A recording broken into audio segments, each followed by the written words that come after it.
नमस्कार, एक्सपोज भारत में आपका स्वागत है। मैं आशीष कुमार। मैं जैसे कि हर बार किसी गणमान्य लोग से और प्रतिष्ठित लोगों से और कुछ राजनीतिक लोगों से आप लोगों का मुलाकात करवाता रहा हूँ। आज हमारे साथ अध्यक्ष भाजपा के पूर्व जिलाध्यक्ष श्री रंजीत सिन्हा जी हमारे साथ में हैं और मैं राजनीति कुछ चर्चा करना चाहता हूँ। जैसे कि हमारे चैनल में आपका स्वागत है। धन्यवाद। जैसे कि आप भाजपा के पूर्व जिला अध्यक्ष रह चुके हैं और अभी वर्तमान में काफ़ी बहुत से आपके पास में जिम्मेदारियां हैं भाजपा को लेकर। तो अब ये बताइए, जैसे कि आज अभी झारखंड में सरकार बनी है, पहले की रघुवर सरकार और आज के जो हेमंत सरकार, दोनों में आपको क्या लगता है, क्या अंतर है आपको? अगर हम सीधे तौर पर कहें तो पिछली जो रघुवर दास की सरकार थी वो सरकार थी और ये सरकार नहीं है। वर्तमान जो हेमंत सोरेन जी की सरकार है वो सरकार ही नहीं है, वो एक गैंग है जो पूरी तरह से राज को लूटने खसोटने में लगी है। और उसका प्रमाण है कि आज ईडी ने जो है सो उन्हें आज उनको ईडी के दफ्तर में जाना है। अब जाना है या जाएंगे या नहीं जाएंगे तो उनके विवेक पर निर्भर है, लेकिन अगर वो जाते हैं तो बहुत अच्छा वह जवाब देंगे और नहीं जाते हैं तो यह सामान्य तौर पर माना जाएगा कि प्रथम दृष्टया वो दोषी है। और जहाँ तक खनन विभाग से, खनन विभाग उनके अधीन में आता है और खनन विभाग की जो सचिव है पूजा सिंघल, उनके यहाँ करोड़ों रुपए पकड़े जाते हैं। उसके बाद भी अगर ये आम जनता को बताने का प्रयास कर रहे हैं कि चूँकि हम आदिवासी हैं इसीलिए मुझे फंसाया जा रहा है, तो यह विधवा विलाप से कुछ भी होने वाला नहीं है। और झारखंड की जनता जान चुकी है कि आपके बारे में पहले भी लोग जानते थे कि आपने कांग्रेस की सरकार को बचाने के लिए 4 सांसद और 4 करोड़ रुपए लिए थे। आज जो है सो आज फिर वही काम आप कर रहे हैं, क्योंकि आपका संस्कार वही है। जैसे कि आप देख रहे हैं, पहले रघुवर सरकार के समय में चाहे वो आंगनबाड़ी की सेविका सहायिका हो, पारा की शिक्षक हो या अन्य बहुत सी ऐसी लोग हैं जो धरना प्रदर्शन वगैरह करते हैं, लेकिन इनकी सरकार आने के बाद भी बहुत सी नीति में चेंज किया है। पेंशन वगैरह योजना को लागू कर दिया, पारा शिक्षक को ये वेतन बढ़ा दिया या उनसे लोग को मांग को पूरा करते रहा है। तो क्या ऐसा नहीं लगता है कि रघुवर सरकार उनके बारे में अपने आप में कठोरता के साथ में पेश आया और इनके साथ में लग रहा है कि लोगों के साथ में सहयोग के साथ पेश आ रहे हैं लोग? ऐसा है कि जब हमारी सरकार चल रही थी और अच्छा काम कर रही थी, और हम तो कहेंगे कि विकास ऐसा था कि जिसको कि आप गांव के स्कूल में देख सकते हैं, थाने में देख सकते हैं, ब्लॉक में देख सकते हैं, कई क्षेत्रों में सौंदर्यीकरण के रूप में देख सकते हैं, अच्छा प्रशासन देख सकते हैं। तो वहाँ सब कुछ था, लेकिन नहीं क्या था, वो झूठ का आश्वासन नहीं था।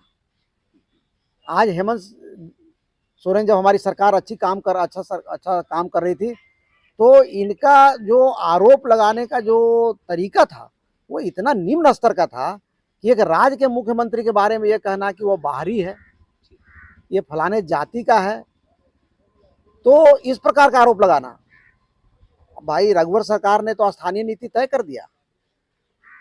आज आप स्थानीयता की बात करके तो आप आए हैं, आप 1935 के खतियान के बारे में बोले, इसके आधार पर स्थानीयता तय करेंगे। पर फरवरी में विधानसभा में ही खड़े होकर आपने कहा कि जो कानून को लोग जानने वाले हैं जानते हैं कि अगर हमने ऐसा किया तो कोर्ट निरस्त कर देगी। आखिर में तब आपका ज्ञान क्या था और आज आपका ज्ञान कहाँ से आया कि आपने जो है सो उसको कैबिनेट में पास करके और अपने सदन में नहीं पास करके आप उसको केंद्र में भेज रहे हैं।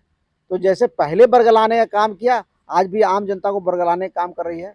लेकिन अब बरगलाने से काम चलने वाला नहीं है, क्योंकि आम जनता मान चुकी है कि भ्रष्टाचार में आकंठ ये डूबी सरकार है, इसका जाना तय है। जैसे क्या जो 19स्थानीयता के बारे में जो बताया जा रहा है, 1932 खतियान के बारे में जो घोषणा किया गया है, क्या ऐसा नहीं लगता है कि जनता के साथ में छला जा रहा है? मैंने कहा ना कि वो अगर अगर करना चाहते हैं तो पहले तो जो स्थानीयता था उसको रद्द करें और फिर वो अपने निर्णय को अपने विधानसभा में पास कराएं। ये राज्य सरकार का मामला उसको केंद्र में भेजने की क्या हो सकता है? ये तो बरगलाने का ही तो काम है। कहा जाता है कि भारतीय जनता पार्टी अन्य दलों के विधायकों को अक्सर खरीदने का काम किया गया है, जहाँ पे है चाहे वो महाराष्ट्र हो चाहे वो दिल्ली का प्रयास किया हो, या तो वेस्ट बंगाल का हो, या तो झारखंड का हो, क्या आप में आरोप क्या सही है? देखिए, ऐसा है कि खुद उसके लोग रुपये के साथ कांग्रेस के लोग पकड़े जाते हैं, कभी जेएमएम के लोग पकड़े जाते हैं, तो वो खुद अपने विधायक के चरित्र के बारे में बताने के बजाय ये कहते हैं कि वो भारतीय जनता पार्टी प्रलोभन दे रही है, खरीदने फरोखने का काम कर रही है।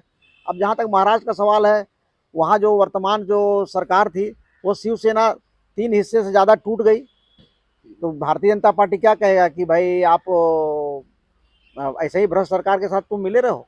अगर भारतीय जनता पार्टी एक राजनीतिक दल है, अगर उसको सरकार बनाने का और बेहतर प्रशासन देने का अवसर मिलेगा तो जरूर हम सरकार चलाएंगे। गुजरात में जो ये पुल जो गिरी है, उस पर कहाँ तक सरकार या प्रशासन दोषी है इसमें? सबसे पहले तो वो जो घटना है वो बड़ी दुखद घटना है, और जिस दिन हुई छठ के अवसर पर जो हुआ, वो पूरे देश भर में जो छठ का वातावरण था, उसको उसमें एक मायूसी पूरे देश में आया है। तो सबसे पहले तो घटना बहुत दुखद है। सरकार कई प्रकार के राहत की घोषणा उसमें की है, और निश्चित तौर से सरकार ये मानती है, तभी उसने जो है सो जांच समिति गठित की है कि कहीं ना कहीं जो है सो कमियां है, और वो क्या कमी है वो जांच के बाद पता चलेगा। क्या ऐसा लगता है जो इस बार में गुजरात में क्या होगा? निश्चित तौर से मुझे लगता है कि जैसे पहले गुजरात में सरकार बनती रही है, अब आगे भी सरकार बनेगी, क्योंकि जो बाकी दल है उसके पास ना कोई कार्यक्रम है, ना कोई उसके पास कोई घोषणा है, ना उसके पास उस प्रकार की गतिविधि है। कांग्रेस तो लगता है कि अभी से ही आप पार्टी के पिछलग्गू बन गई है। तो आप पार्टी तो हमेशा कांग्रेस का ही विकल्प बनी है, दिल्ली में भी कांग्रेस का विकल्प बनी है, और पंजाब में भी कांग्रेस का विकल्प बनी है। अभी तक भारतीय जनता पार्टी को उससे कोई कठिनाई नहीं रही है।